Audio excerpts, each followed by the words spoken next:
des exploits dans mon cœur, des exploits dans ma vie. La prophétie d'Esaïe accomplie encore aujourd'hui. Ayeko koti sayo na santé ya justice na ye. Bible précise bien à cause de son nom. Ce n'est pas à cause de toi. Ce n'est pas à cause de moi. Mais à cause de son nom. Donc, ceux qui ont na santé à justice en Nzambe, ils ont pour Nzambe. Mais conditions à moko. Avant kota na santé oyo, il faut à moi Nzambe. Et quand je parle de moi Nzambe, dans le chrétien né de nouveau. You must be born again. Okokota na santé oyo te. Parce que Nzambe a défendu encore ba brebis na ye. Na lobi te ke ba o ba ke na église.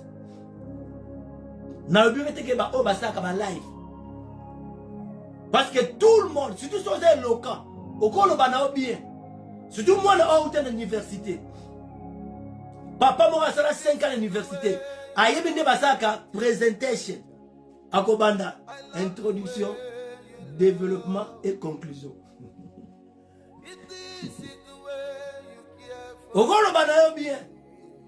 Mais avant Nzamba kotisa yo na santé à justice na ye, il faut la né de nouveau. Il faut botama na mai na molimo. Soko botama na mai na molimo te. Okota na santé à justice na Nzambe te. Nzamba bi à cause de son nom. Parce que naître de nouveau, c'est la mort en soi-même. C'est mourir dans la chair. Alléluia. Yamamoni mutu oya akufa na nzoto abanga repreuve te. Abanga kandoki te. Abanga kanzala te. Abanga kate so makambo comme ko bloquer na vie na ye. Non, il est déjà né de nouveau. Okite.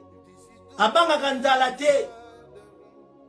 Abanga kate so makambo comme ko bloquer na vie na ye. Non, il est déjà né de nouveau.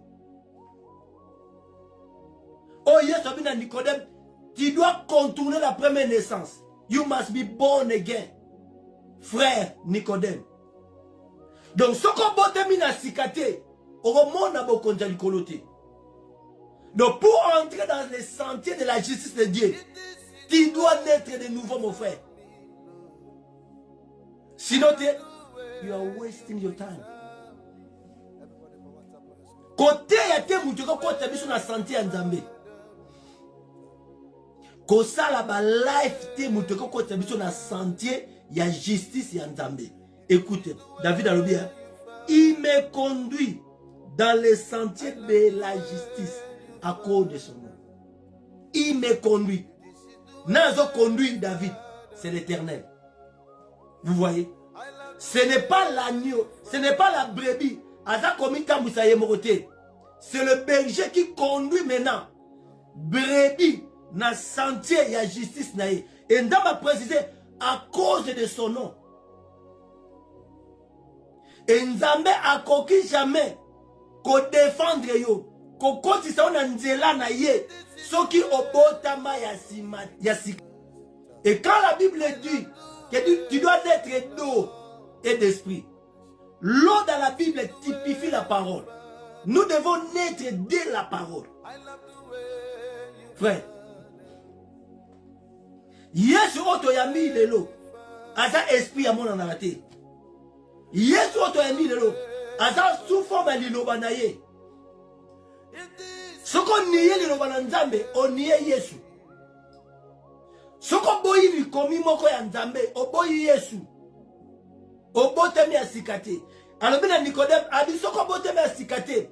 Nange babi, you cannot see the kingdom. Tu ne peux pas entrer, tu ne peux pas voir les royaumes. Donc pendant qu'on monte dans le royaume, nous devons naître de nouveau. Naître d'eau et d'esprit. Et si quand on est, tu as contourné ma première naissance. Parce que première naissance, tu as qui n'a basi. Au jour balobi, l'homme né de la femme, sa vie est courte, sans cesse agitée. L'homme né de la femme, c'est un pécheur. Na liboma évangile, l'homme né de la femme, c'est un sorcier. C'est même un démon. Parce que si on a moli mon anzambe, tu as mutu nyama. Et tant que ça mutu nyama, on noki. Et moi na bengi biso, bien aimé na poko alelo. Nous devons retourner à la parole. Nous devons retourner, bien aimé, à la parole de Dieu. La parole pire. Nous devons retourner na ba principe ya bantoma. Tobi misape ba mokili na kata ba etonga na biso. Tobi misaba ndoki. Tobi misaba jida. Tobi misaba nganga na kata ba ensemble na biso. Parce que sinon we are wasting our time. Côté ya ote mute pesinga garantie à lola. Parce que tout le monde peut prêcher. Le loba noki bazote abomi mutu na tongo na poka kesa la life. Banoki. Azali dignité na évangile azote ya mais à quel côté ya bato. Yango biso toloba kaboy. Teya pebika liloba. Si tu n'arrives pas à vivre la parole, ne prêche pas. Teya pebika liloba. Prêche et vivre l'idée anayo. Ce que tu as croire qu'on vivre ba serment na biso to teya te. Alors pourquoi to teya? Des exploits dans mon cœur, des exploits dans ma vie. La prophétie d'Esaïe accomplie encore aujourd'hui.